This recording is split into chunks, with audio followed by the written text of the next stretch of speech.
2 ditët e fundit konfirmuan se rritja e numrit të testimeve zbulon më shumë të infektuar nga koronavirusi. Partia Demokratike po kërkon prej 1 muaji bërjen e testimeve masive, duke nisur nga personat e afërt të kontaktit, mjekët, forcat e sigurisë dhe ata që janë në kontakt me qytetarët në qendrat e shërbimeve tregtare. Testimi masiv është qëndrimi zyrtar që rekomandon Organizata Botërore e Shëndetësisë dhe që mbështetet nga ekspertët e shëndetësisë.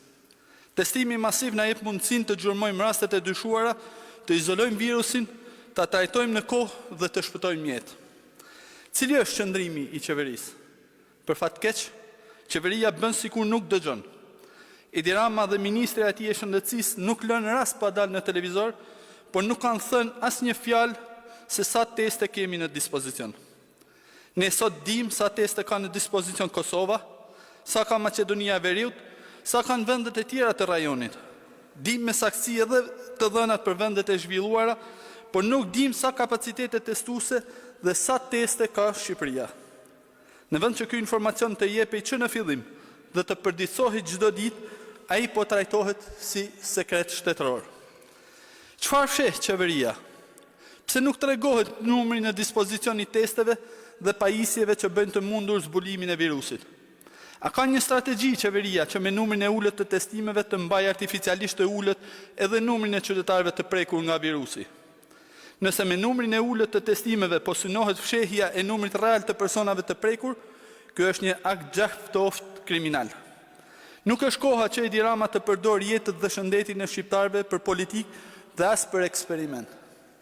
Të dashur bashkëqytetar, kemi humbur shumë kohë me numrin e ulët të testimeve dhe çdo ditë që kalon mund të humbim mundësinë për të mbajtur në kontroll infektimin e popullatës. Çdo ditë që kalon do ta bënte akoma më jo efektive rritjen e numrit të testeve. Është emergjencë ndërprerja e zinxhirit të infektimit dhe se vetëm diagnostikimi i hershëm i qytetarëve të prekur është qelësi i suksesit për t'ju kthyer sa më shpejt jetës normale. Partia Demokratike ripërsërit apelin për të rritur menjëherë numrin e testimeve. Gjurmimi të gjitha kontakteve të personave të konfirmuar me COVID-19 dhe testimi i tyre, testimi i stafeve shëndetësore dhe punojësve të tjerë që janë në kontakt të përditshëm me qytetarët duhet të jetë prioritet. Në këtë drejtim, pushteti vendor së bashku me institucionet e shëndetit publik në zonë apo mjekët e familjes duhet të përfshihen në këtë gjurmim, pasi janë shumë më afër qytetarëve dhe njohjet janë edhe më të mëdha. Koha nuk pret. Është koha për testim masiv në mënyrë që sakrifica e qytetarëve të mos shkojë dëm.